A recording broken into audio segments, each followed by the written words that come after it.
বন্ধুরা নমস্কার। চলো আজকে ওলকপি চেনো তো তোমরা? ওলকপির পাতা দিয়ে মানে ওলকপির পাতা ভেজে আমি ওটা বাটবো। পেঁয়াজ দিয়ে, রসুন দিয়ে, কালো জিরে দিয়ে, কাঁচা লঙ্কা দিয়ে ভেজে শাকের মতন করে ভেজে ওটা মানে বাটবো, মিক্সিতে দিয়ে বাটা করবো। চলো আচ্ছা, দেখো আমি কড়াই বসিয়ে দিয়েছি, তেল দিচ্ছি।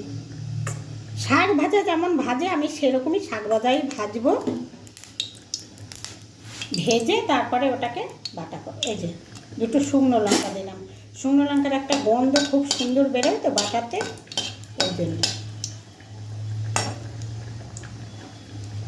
কালো জিরে আর একটু দিই, কম হয়ে গেছে, আর একটু বেশি দিলে বেশ একটা সেন্ট আছে, খুব সুন্দর, খেতে ভালো লাগে। দেখো ওটা ভাজা হয়ে গেছে, আমি এই যে পেঁয়াজ দিলাম।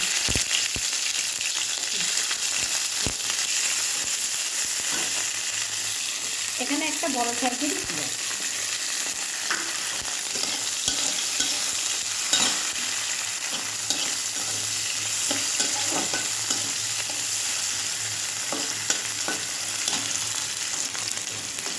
এই যে কাঁচা লঙ্কা দিলাম,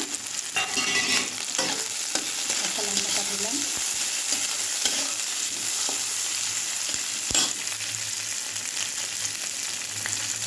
রসুন 5 কোয়া রসুন দিলাম।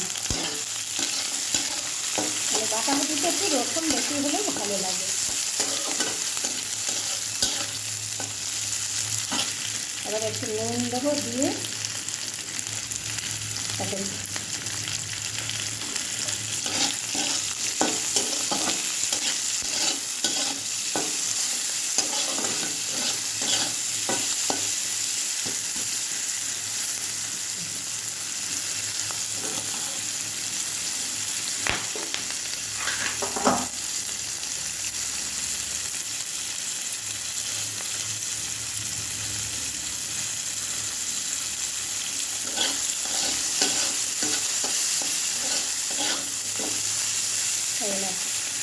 পেঁয়াজগুলো ভাজা হয়েছে, এবারে সেই ওলকপি শাকটা দিলাম।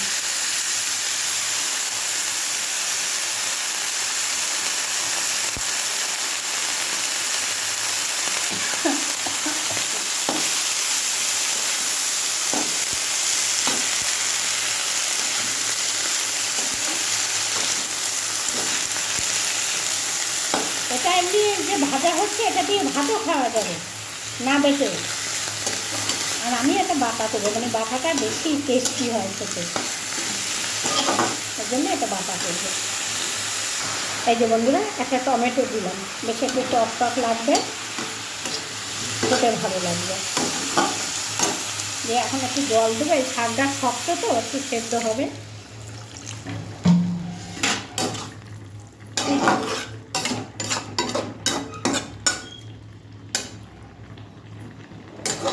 হলুদ দেবো না। এই যে বন্ধুরা আমার শাক ভাজাটা হয়ে গেছে, এবার এটা ঠান্ডা হলে বাঁধবো, একটু ঠান্ডা হোক তারপরে বাঁধবো।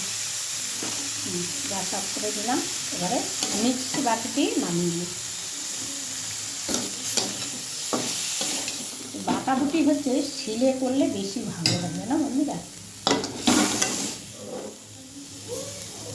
তোমরা জানো ভালো করেই, তাও আমি বলছি।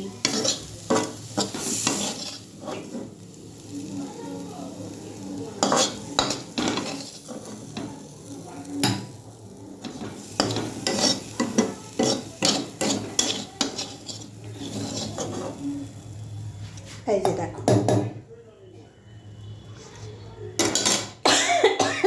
ওইটা আমার ডগির খাবার।